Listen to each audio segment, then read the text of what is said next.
What's going on, Dan K Show fans? Lucas Jones here. Dan K is on vacation. Well, it's a work vacation, but we'll call it a vacation nonetheless. But rest assured, I am here and I'm ready to deliver some of the best USPHL stories from around the league this past weekend. A whole bunch of stuff happened. We're going to talk about it all next on the Dan K Show.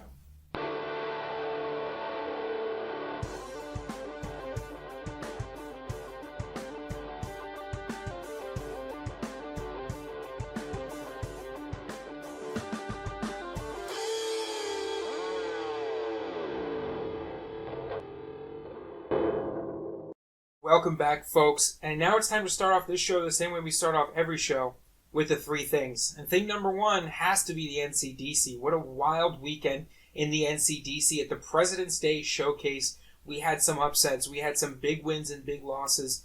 And we grabbed an NCDC coach to really take us through the season, for not just for his team, but for the league in general. Who did we talk to? Well, you're going to have to wait and watch. Later in the show, we'll reveal that interview. Thing number two, the Premier and Elite season has been a large and arduous struggle for a lot of these teams.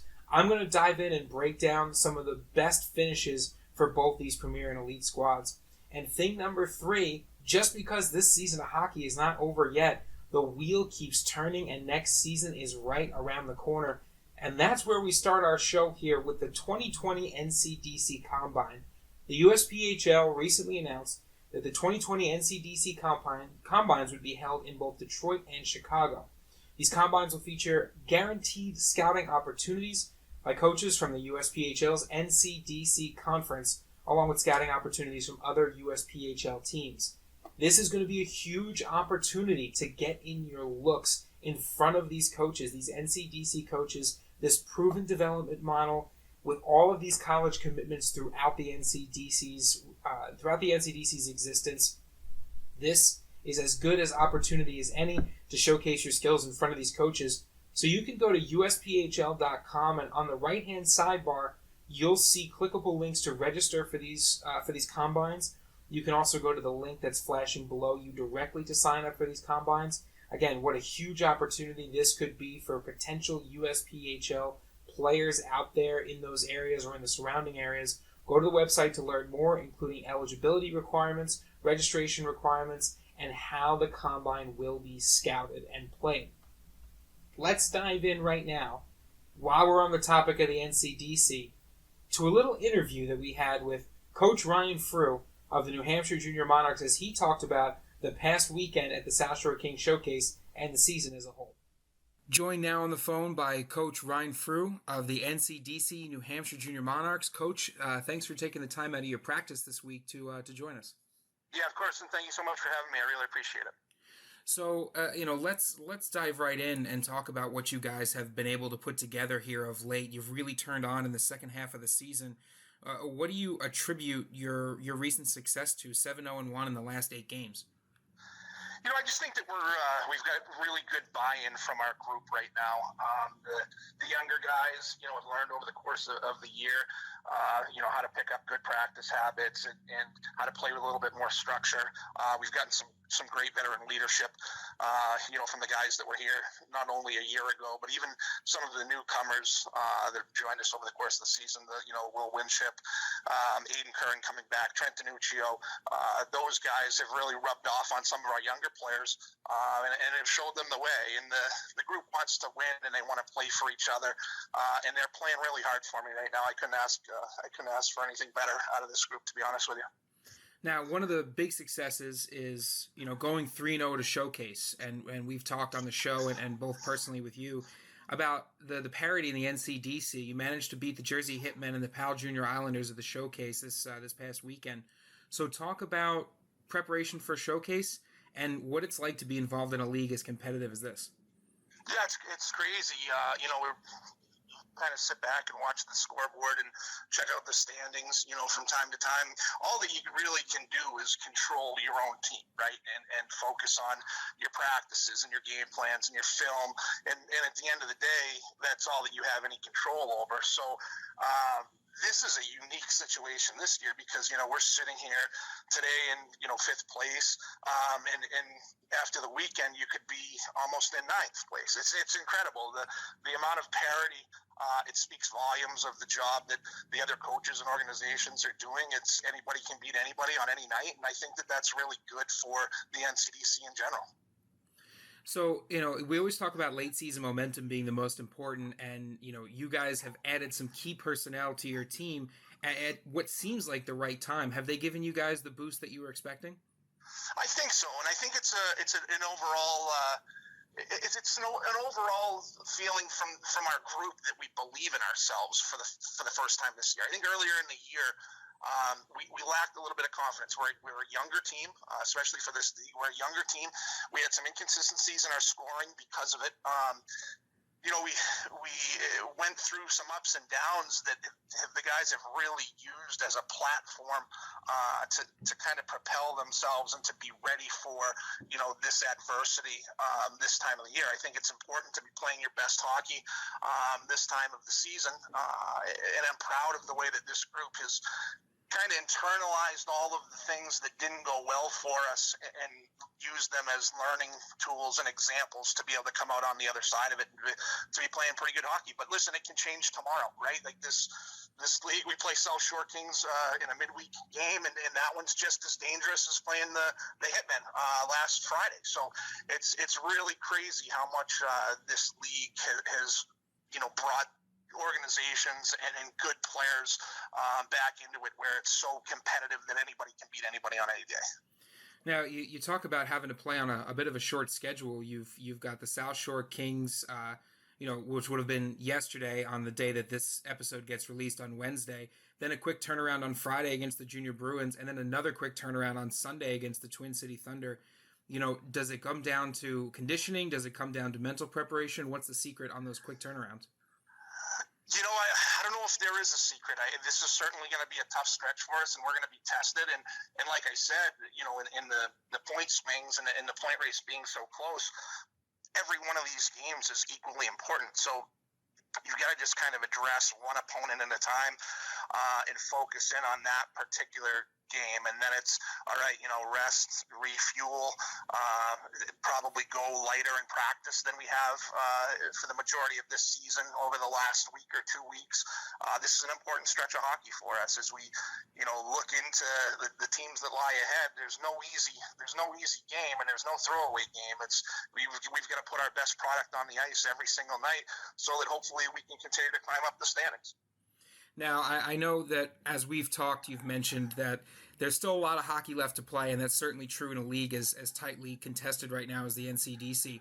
But, indulge me a bit here, and let's look ahead towards potentially the playoffs.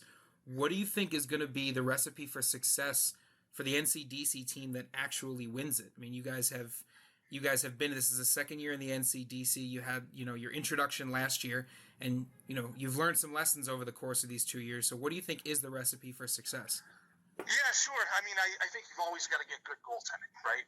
You got to play good team defense, and you have to have the ability to manufacture offense when you're not just naturally gifted with your scoring. So I think as long as, whatever team it is that ends up going the distance here gets any of those things with a little bit of puck luck, I think that if anybody had a true recipe, then we'd all be champions every year, right? So I think you've got to kind of embrace, what you have in your locker room, find the strengths and utilize them to the best of your ability. And, I'm just so proud of my players for the position that they've put us in, that hopefully we can make a run at this. I believe that we can beat anybody. I also believe that we can lose to anybody. That's all in the way that we put it together on that particular day. But I couldn't be happier for this group to put themselves in a situation that they're in, because they've worked hard for it, and they've certainly earned it. And I think the best is yet to come, and hopefully they'll continue to get better every day and give ourselves a chance to play for a championship. And now, Coach, one more thing before I let you go. Last season, your first year in the NCDC. This year, you guys are, obviously in your second year. We were joined by the Twin City Thunder in their first year, and next year we'll have another first-year club in the Philadelphia Hockey Club. Do you have any pieces of advice for the Philadelphia Hockey Club or even the Twin City Thunder as they get their NCDC careers off the ground? Well, I just think there's so many good coaches in this league and good organizations that, one of the things that I did is I reached out to a lot of those guys on my way in, and you kind of know the hockey community, and I think that everybody has something to teach and something that, might work for your organization, or maybe this didn't work for their organization, and it's a tight-knit group of coaches and general managers and owners, and we want to, see everybody succeed, so we share the information, and that would be my advice. Just, talk to as many people as you can, find out the things that they've had success with, things that maybe didn't go so well, and be open and receptive to what you're getting back for information. Coach, thank you so much for joining us. As always, good luck with the rest of the season. I appreciate it. Thank you so much, and we'll talk to you soon. And we'd like to thank Coach Ryan Frew for hopping on the phone with us. Always great to talk to him. This New Hampshire Junior Monarchs team has just been so special, especially down the stretch. I mean, you look at some of the standings right now in the NCDC. They're 7-0-1 in their last 8, and as he said, it's so hard to put a decent winning streak together in this NCDC division because there's so much parity, because all of these teams are really able to compete well with each other. The New Hampshire Monarchs jumped from the 8-9 spot in that division to the 5th spot almost overnight, and while the Jersey Hitmen and the Junior Bruins have clinched a playoff position, there are still 11 teams without that X next to their name on the stat sheet.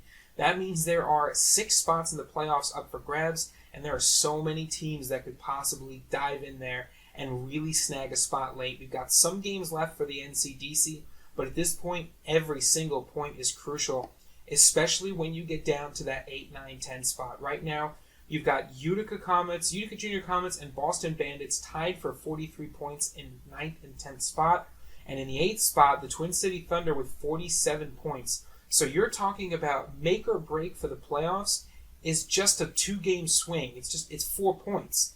And you talk about the team that's in 8th, the Twin City Thunder, they're just 2 wins away from jumping all the way up to 5th place and vying for a spot with the New Hampshire Junior Monarchs.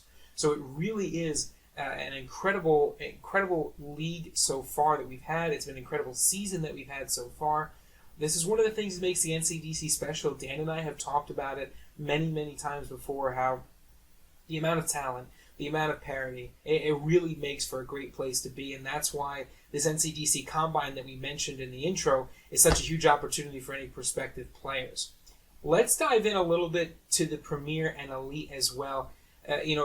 These 2 divisions have really given us some headaches when it comes to trying to figure out who's number 1, who's number 2 in our power rankings. But, we start off with the Elite, and we look at the Richmond Generals and the Charlotte Rush, but at both the Elite and Premier levels, the Carolina Junior Canes, these newcomers, have really announced their presence with authority onto the scene. They're right there in the competitive mix in the Southeast Division, and especially in the Elite. They had so many injuries that they had to take players from the Premier, and they had a bit of a down stretch in the middle of December, January, but they are right back in it, folks. They are putting together some impressive streaks, looking to roll that momentum into the playoffs.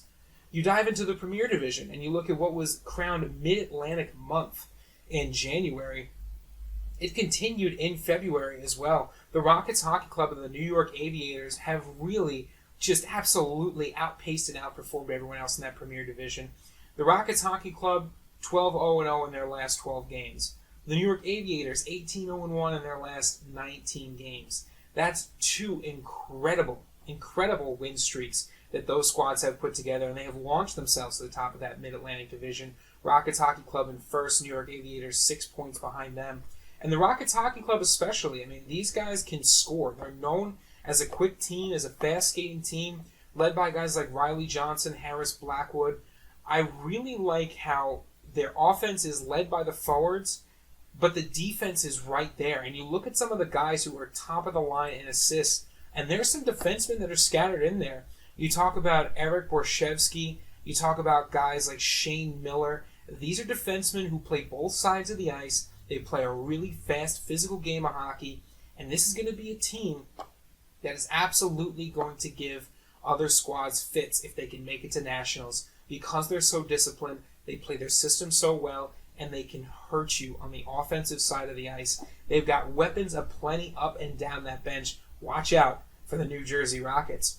Moving back to the elite, that Florida division has inched closer and closer and closer. The Florida Eels, the Tampa Bay Juniors, kind of neck and neck right now. Florida Eels have 3 points on the Juniors, so they will be taking that top spot. But, I mean, you look at what the Tampa Bay Juniors did last year with that late Nationals run all the way to the end.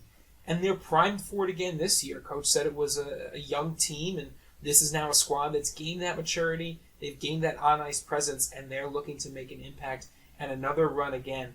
Tampa Bay Juniors, the stat to watch out for, they have 6 overtime wins. That's being successful in big situations, in clutch situations, and the tenacity and never say die attitude will absolutely lend them some strength come playoff time.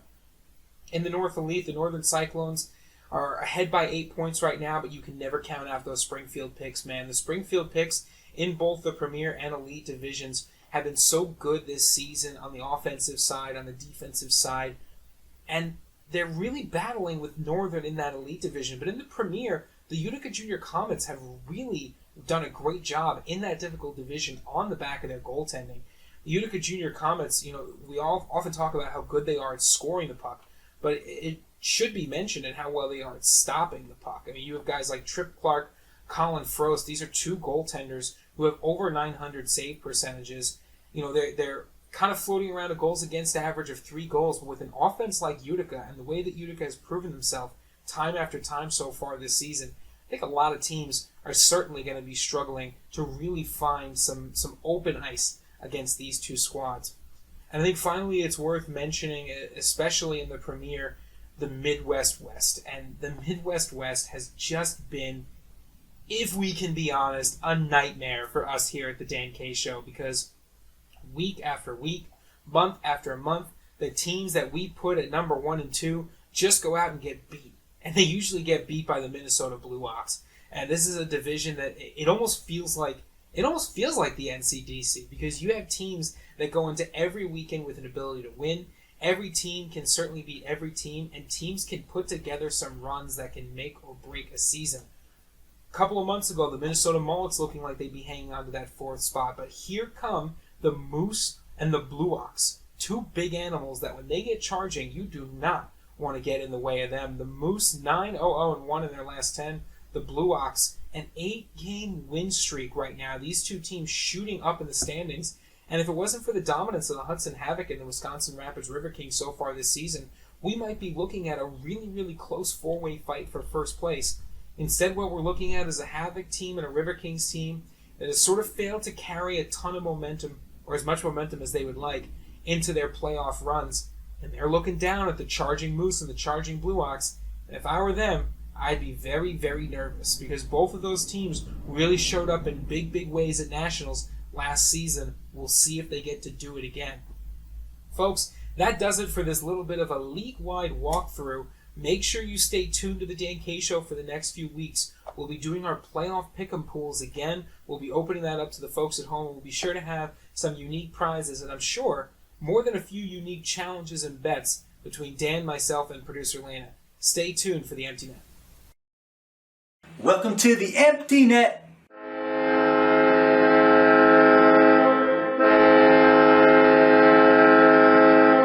All right, folks, welcome to the Empty Net. This week's big announcement from the Dan K Show is that we are going to be traveling to Louisville. Actually, as you're watching this episode right now, we are already en route to Lexington and Louisville. Louisville being our final destination to cover the 2020 TSCHL tournament. That's going to be a fun one. We were there last year to cover it. We'll be there again this year. We'll be bringing you all of this great content through our social media channels, including those game broadcasts. So stay tuned to Dan K Show social medias this weekend. If you want a chance to watch some of these TSCHL games, we'll be broadcasting them ourselves this time. No hockey TV, just Dan K Show this time. We'll be broadcasting them on our social media channel, so you'll be able to watch those games, and you'll be able to take a look at what the TSCHL has to offer. This ACHA Division II hockey is some of the most competitive hockey out there. This league, of course, welcoming in friends of the show, the University of Kentucky. You know, that's a school that's going to be a huge addition to this conference as well, and it's going to be a real good time when they get involved. Folks, keep tweeting at the Dan K Show. Keep sending us all of your highlights, all of your predictions. all of your anger, all of your love, all of your everything. We can't do the show without you week in and week out. For all of us here at the Dan K Show, thank you for watching. We'll see you next time.